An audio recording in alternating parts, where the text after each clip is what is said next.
lead cultivation today has a lot to do with how we capture or bring in our leads in the first place. And it's pretty fascinating to me when you actually spend a little bit of time studying how your leads are coming in, what pages on your website they're visiting, what pages actually generate a lead.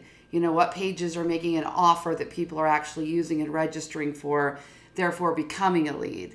And what queries are they using? What search terms are they using to find that page? And there's lots of really cool tools you can use to do all of this. As long as you set up your tracking tools in the beginning, you're going to be able to do a lot of really cool stuff when you get into deep research on your lead cultivation.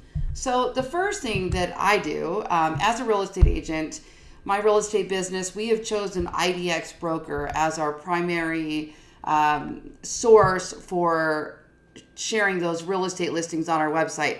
For those of you that don't know, you might have a website that shows real estate listings, and buyers come in and sellers too, actually, but they come in, they do a search on your website. They're actually using, they're looking at those real estate listings, and those listings are on your website through some sort of IDX provider.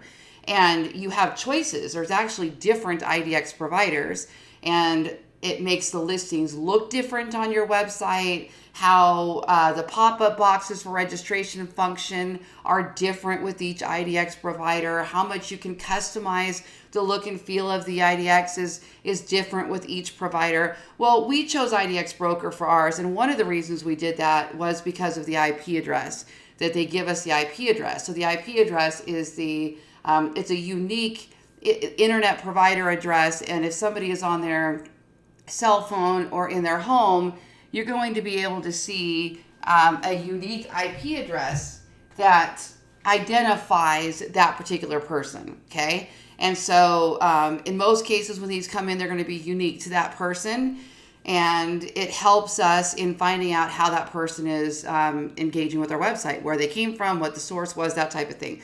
That is one of the many, many reasons why we chose IDX Broker as our primary provider. And by the way, if you are interested in checking out IDX Broker, my marketing company, Ballen Brands, is an IDX Broker developer. Hop on over to loristools.com. That's LORISTOOLS.com, loristools.com. And all of the links to my favorite tools are on that sheet right there. And you can click through. Some of them will get you a discount if you use them. Some of them are just an identifying link to help you get to the service provider. All right, so we're going to do this.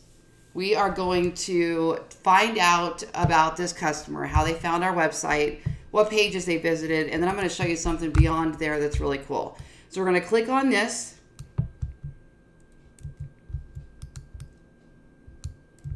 Let me just close that out there so we don't get any more email alerts. Okay, we're going to click this. What we're going to do now, this is the IP address. See where it says IP? This is IDX Broker. We're in right now, the back end of IDX Broker. Next, we're going to go to one of my favorite tools called Clicky. Okay, now on Clicky, you have a little tracking code that you put on your website, and it allows you to track and monitor what content is being viewed on your website, growth of the pages on your website, how long somebody spends on your website, what they do once they're there, if they click through to multiple pages. So much fantastic information, okay? In this particular case, what we want to find out is how this person found us, okay? How did they actually find our website? So what we're going to do is we're going to go in here and we're going to use a filter called Find the IP address. So we click on Add a Filter. We go down here to IP address. It doesn't actually say find, it just says IP address. And we're going to paste right in there the IP address that we pulled from that lead in IDX Broker. Now here's what happens. When it pops up, you can see the person's IP address. You can see where they are at when they registered. You can see the type of device they're on and what browser they're using. So this person was on an iPhone and they're using Safari for mobile. They're in Mesa, Arizona. Okay. Now, the next thing I'm able to see is that this person came from Google organic search results. So I am very, very big on search engine optimization, which is, how do we get ourselves to rank on the search engines for search terms people are actually using, and then get them to click through on those results and come over to our page, right? And so this tells me it was google.com. If that were a pay-per-click, I have a different setting that shows that they're pay-per-click. So this was organic, which means I didn't pay for that click. And I can see here that the person landed on Exit Condos Las Vegas. So I'll go ahead and show this to you because you might be curious what that looks like. And we're just going to go right over to my Vegas real estate website, and we're going to look at that page. And as you can see, there's really no content on the page. I'm really big on teaching people to create value and to create long form content. But when it's just something like a condo complex, you can rank today in 2016. I'll even be more specific. Today on June. What's the date today? On June 4th, 2016, you can rank high on the search engines for just pages that have IDX listings. I don't believe that will be the case forever, by the way. But if you have a trusted and authoritative website and Google trusts it and you're getting traffic and you have some search engine visibility, you can do something this simple, which is to create a page, throw some IDX on it for that condo complex, not say anything about it, still rank tremendously. And it's interesting. I know the reason I got into what I'm doing today and looking up that particular lead was because I was closing out May's leads, and I noticed I had a large amount of leads that came from the Exit Condos. And it's just a condo community here in Vegas, and not anything super, super fancy, not high rise on the strip or anything like that. And so I was curious to see how people were finding that page and what it was about that page that was doing well. And all it is in this particular case is a search widget. But because there's not a lot of competition for it here in my market, not a lot of agents have built out pages for Exit Condos. My website ranks and I generate leads from it. So I got really curious to see how people are finding that website. So my next step, after I found this, I went, okay, they're coming from Google. My next step is to go, okay, I want to know what people are typing into their search bar typing into Google to find Exit Condos. And I was curious if they were typing something in like condos in such and such zip code or some other type of search criteria that was leading them to that page, or if they were actually using the words Exit Condos. Do they actually know that community is called Exit and they actually are specifically looking for that community? That tells me a whole lot, okay?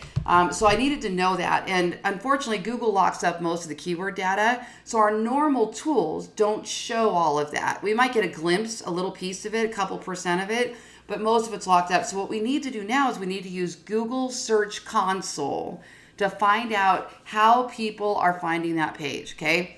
Now, Google Search Console used to be called Google Webmaster Tools. And we're on it now. This is Google Search Console. This is free. What happens is when you set up your Google Analytics, so you're going to set up Google Analytics, and then you're going to go in and you're going to set up Google Webmaster Tools, Google Search Console now it's called, and you're going to link the two together. So you'll be able just to put one tracking code for Google Analytics on your website, and you're going to put the clicky tracking code, which is this one right here, on your website, and then you'll be able to gather all this information. Those codes need to go somewhere on your website where they show up on every page. It cannot just be your home page.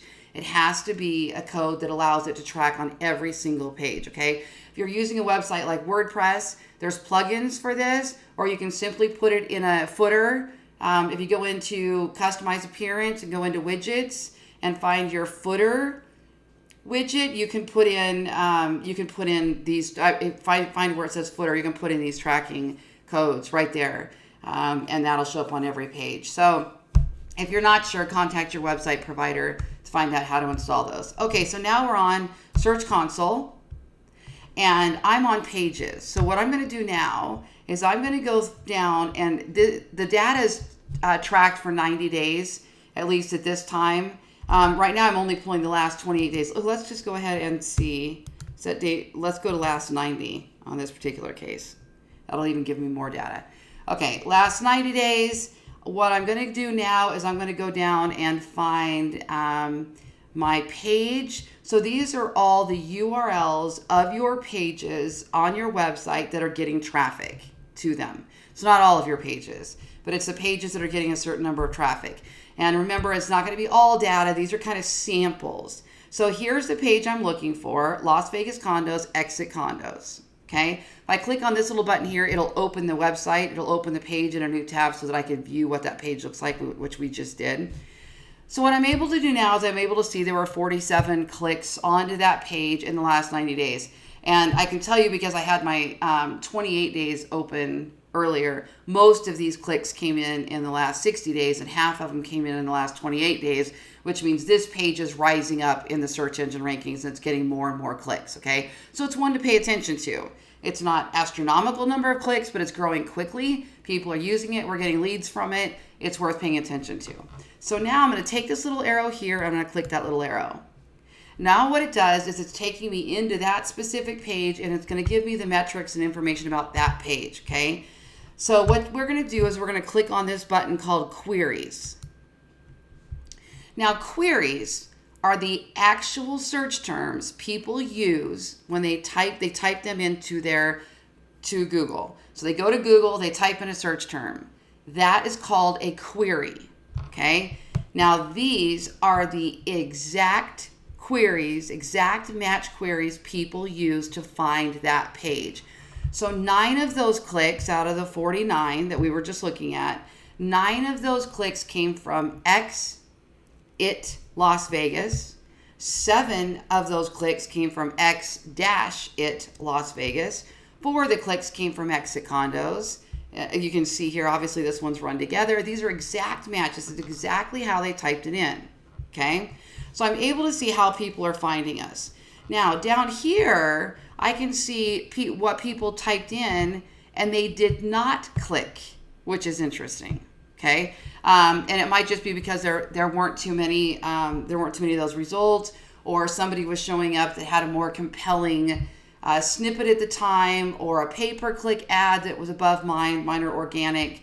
But what this tells me to do is go back and look at my snippet for that page, and look at my meta title, my meta description, because those are what actually show up on the search engine results page. Here's an example. If we go over to Google and we type in exit condos, I have no idea what's going to show up here today. Okay, so the first one is exit Las Vegas. Second one is another real estate site. Okay, so in this particular case, I came up number 4. Okay, which is great. I want to be number 1. I want to be top 3, but I'll take top 5. Okay, so what I look at here is this title and this description. I can control those. I can change those. All I have to do is go over to my page about exit condos. I'm going to click edit page. In my particular case, I'm using WordPress. And on WordPress, there's something called Yoast. And on Yoast, which is a WordPress plugin, I can change what that meta title and description look like, okay? So I could change this. I'm going to go ahead and click on edit snippet. And I'm going to make this see all listings for exit condos, something like that. So I can play around with that a little bit. Just listed properties by price, something like that. Just listed properties, or maybe I'll put see photos and prices. What I'm trying to do is create a call to action. I want to give them an offer, and I want them clicking through so that because they want to see photos and prices. So here again, this is a little meta description. See all exit condos in Las Vegas for sale. They have updated prices daily. View features, tours, description, prices, school zones, and more. Look now. Okay, so I'm telling them what I want them to do.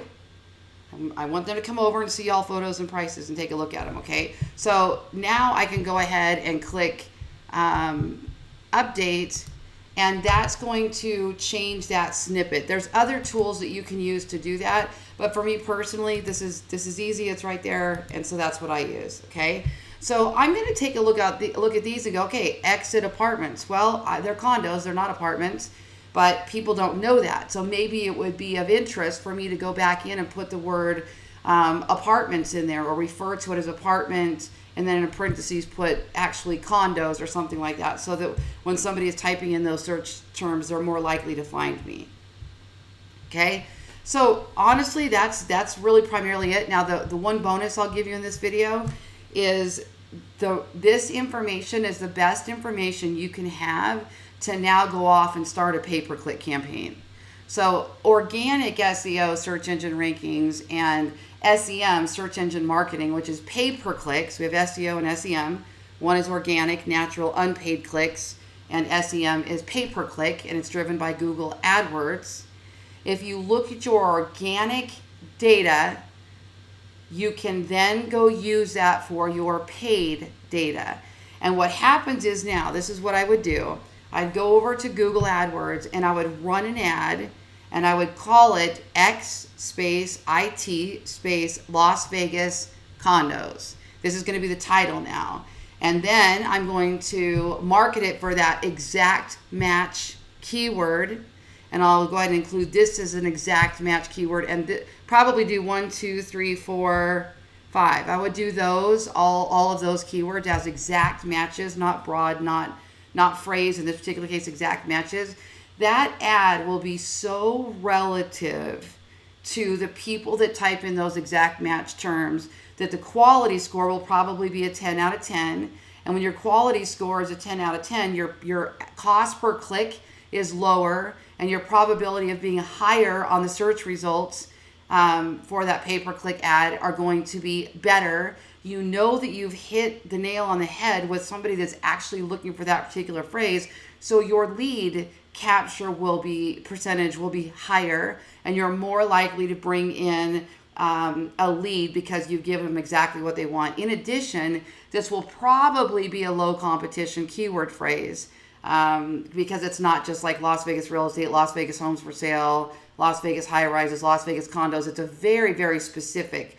And unless other people have figured that out and they're paying high competition, which I need to go over and look, it's probably not so much. So this is how you can go in and find a gap. It's not going to bring you in an astronomical number of leads. It's also not going to cost you a fortune. So you're going to get some leads. And this is what I love to do, is go in there and find those gaps, find the opportunities by looking at the data, running the ad, target marketing, bringing in strong leads, and not paying through the nose because you're trying to buy a high competition search term. All right, that's it for today. Thanks so much.